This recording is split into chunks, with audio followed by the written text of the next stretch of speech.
Oi pessoal, tudo bem? Professor César falando, estamos aqui para mais uma aula de ensino remoto de emergência. Bom, gente, então estamos agora falando um pouquinho sobre a solubilidade dos sais em água, né? Acho que já trabalhamos adequadamente a nomenclatura, definição, classificação, método de obtenção dos principais sais. Estamos falando agora sobre solubilidade dos sais. Aí o tio mostrou uma tabelinha lá para vocês, que eu não expliquei ainda, e eu dei aqui em poucos minutos duas justificativas para que os químicos saibam minimamente a solubilidade dos principais sais, né? Então, primeiro, para resolver um problema básico de química analítica, separar um interferente do analito principal, por exemplo, né? Então, se eu posso precipitar esse interferente, maravilha. Um segundo motivo seria para interpretar ou para entender uma situação do cotidiano, né? Uma situação real que aconteceu de intoxicação por bário, né? Então, o bário insolúvel, se colocado no organismo, o bário insolúvel não tem problema nenhum.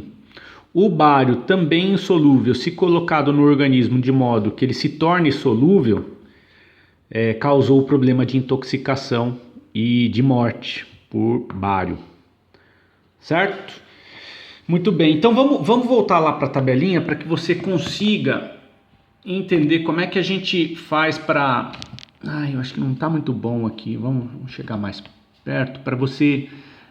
entender essas tabelas. O que está me dizendo essa tabelinha de solubilidade como regra? E é claro que lá em Quali a gente vai aprender a calcular isso, tá? Aqui é só uma regra geral já baseado em cálculos. Isso lá em Quali a gente vai fazer depois. Então, o que a gente sabe olhando para os principais cátions e ânions? A gente sabe que, como regra geral, todos os nitratos são solúveis. Os acetatos também, tá? Íon nitrato, né? Ânion nitrato e ânion acetato são solúveis. Os cloretos, os brometos e os iodetos são altamente solúveis. Eles têm como principais exceções à regra o cátion prata, chumbo e mercúrio, né? Professor, não entendi. Então o que está me dizendo essa tabela? Está me dizendo que os cloretos são todos solúveis. Cloreto de prata não é. É uma exceção à regra. Ele é insolúvel. Cloreto de chumbo também não é. É uma exceção à regra. Certo? É isso que está me dizendo a tabela. Os brometos também, a mesma coisa. De modo geral, como regra geral, eles são todos solúveis. Com exceção desses três. Os iodetos, a mesma coisa. Sulfatos, de modo geral, também são solúveis. E aí nós temos aqui algumas exceções. Tá? Eu acho que tem mais exceções à regra para sulfato, mas enfim. Tá? Isso aqui é uma tabela bem simplesinha, bem simplificada, né? Olha aqui, vamos olhar aqui agora para os ânions, né? Como regra geral, nós temos que os sulfetos são insolúveis. Tá? E aí nós temos, claro, que algumas exceções à regra. Tá? Então, os metais alcalinos e alcalinos terrosos e os de amônio, né? O sulfeto de amônio é solúvel. Tá? Carbonatos, como regra geral, são todos insolúveis. Quais são as exceções? Ou seja, quais são os solúveis? Os de metais alcalinos e o de amônio. Então, os carbonatos de metais alcalinos e de amônio são solúveis. Lembrando que os metais alcalinos são Li, Nakama, Robson Crusoe em francês, né? Lítio, sódio, potássio e assim vai. Os fosfatos, aqui, como regra geral, são, de modo geral, insolúveis. Entretanto, existem algumas exceções à regra. Ou seja, os fosfatos de metais alcalinos e de amônio são solúveis em solução aquosa. Tá claro, gente? Todo mundo conseguiu entender como é que a gente interpreta essas tabelas? Essas tabelas costumam vir dessa forma aqui, ó, nos livros, nos materiais por aí afora, tá? Eles mostram a solubilidade como regra geral e as exceções, beleza? De modo geral, todos os sais de metais alcalinos e de amônio são solúveis, ó, então é bom lembrar dessa regra, né? Sais de amônio, de modo geral, são todos solúveis. Sais de metais alcalinos também, de modo geral, são todos solúveis. Ó, te resolve um monte de problema aqui, né? Beleza? Bom, eu não vou ficar mostrando aqui as infinitas utilidades de você conhecer a solubilidade dos sais em água, tá? Em diversos momentos na química você usa esse saber para situações onde o químico tem que atuar, tá? Mas eu já expliquei dois exemplos onde esses conhecimentos são importantes, beleza?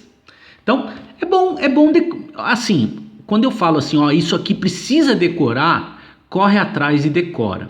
Isso aqui não é algo assim que vai te fazer tanta diferença que você decore, é bom saber, né? Mas não é uma coisa obrigatória, né? Onde o químico tem que saber de cor e salteado tudo, não. Aqui é bom conhecer, né? Perceber que existem alguns cátions que têm uma tendência a ser bastante insolúveis, outros cátions costumam ser bem solúveis, né? Ânions também, existem alguns ânions que costumam ser bem insolúveis, né? E outros mais solúveis, ó, isso aqui te resolve um monte de problema. Nitrato, todos eles são solúveis. Acetatos, todos eles são solúveis. Cloretos, brometos e iodetos, de modo geral, são solúveis, mas com algumas exceções, e assim vai. Tá bom? Bom, então vamos mudar de assunto. Sais e pH. Gente, o que acontece? Quando a gente olha para a estrutura de um sal, né? Vamos pensar um pouquinho aqui a respeito sobre os sais e o pH, né? Pelo menos por enquanto, a gente viu que o pH, né, e o pOH, eles estão associados a duas estruturas. A concentração de H+ em água e a concentração de OH- em água. Quando a gente olha para a estrutura de um sal qualquer, né, tipo NaCl, você não vê a presença de H+ ou de OH-. Então, quando você olha para essa estrutura, você imagina que os sais, de modo geral, vão ter comportamento neutro. Pois é, não é bem assim, né? Os sais podem sim interferir no pH de soluções aquosas, tá? Eles podem sim. Como é que a gente justifica isso?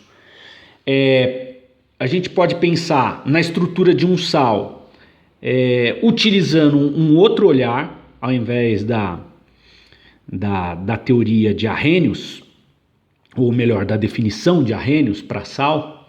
A gente pode olhar para uma estrutura de um sal conforme, por exemplo, Bronsted-Lowry ou Lewis, e aí sim você pode pensar em pH. Mas o mais comum é a gente olhar para uma estrutura de um sal e pensar que ele pode reagir com água por meio da hidrólise. Ele pode hidrolisar a água, deslocando o pH, né? Deslocando as concentrações de H+ e de OH- da água, e aí sim alterando o pH do meio. Obviamente que nós não vamos trabalhar isso agora, tá? Talvez vocês já tenham visto o conceito de hidrólise salina na água lá no ensino médio, mas são poucas as escolas que trabalham hidrólise no ensino médio, o que é uma pena, porque é um conceito bem interessante, já daria sim para trabalhar no ensino médio, mas nós vamos ver isso aqui em quali, tá? Nós não vamos ver isso aqui agora, mas é bom que você já saiba que, apesar dos sais não possuírem, né, em sua estrutura H+ ou OH-, eles podem sim alterar o pH de meios aquosos, tá? Só que isso vai ficar para depois, para cenas do próximo capítulo, que no caso será em quali. Tudo bem? Qualitativa a gente vai ver pH e pOH de uma forma mais aprofundada. Porque aí a gente precisaria de equilíbrio químico, né? Conceito de hidrólise, enfim. Tá? Vamos deixar isso aí para depois. Muito bom.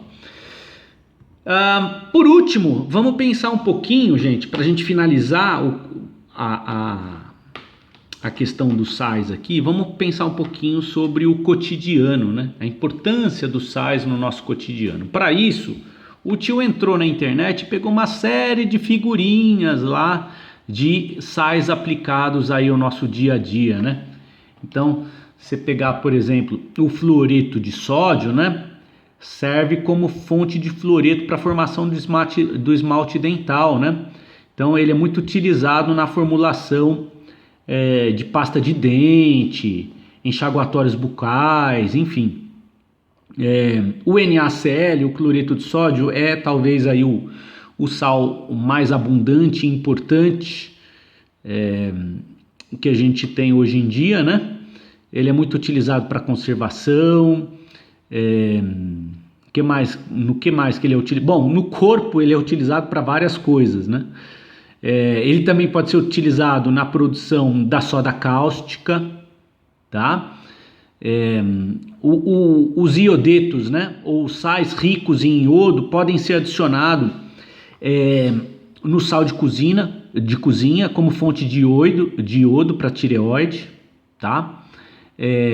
O nitrato de potássio é utilizado como conservante na fabricação de alimentos e embutidos. Às vezes é utilizado também, se eu não estou enganado, para dar aquela sensação de saciedade em restaurante que vende comida, aquele prato, como é que chama? Coma à vontade, né? É muito utilizado também. Hipoclorito de sódio é utilizado no branqueamento de produtos têxteis e na indústria de papel. Carbonato de sódio é utilizado na fabricação de detergente. De sódio não, de cálcio. O sulfato de cálcio é utilizado na fabricação de giz escolar, né? O cloreto de sódio pode ser utilizado, além de todas as funções que ele tem no organismo, ele pode ser utilizado para fazer o soro fisiológico, né? Ele é o componente principal do sal de cozinha. O fluoreto de sódio, então, tá lá, é utilizado, ele pode ser também adicionado nas estações de tratamento de água, né, para prevenção de cárie dentária. O carbonato de sódio, também conhecido como barrilha, é utilizado no tratamento de piscinas para elevar o pH da água. Aqui ó. Então, o carbonato de sódio, apesar dele não ter hidroxila na sua estrutura, ele pode sim elevar o pH da água. Por quê? Porque ele hidrolisa. Professor, o que é isso? Já após os comerciais.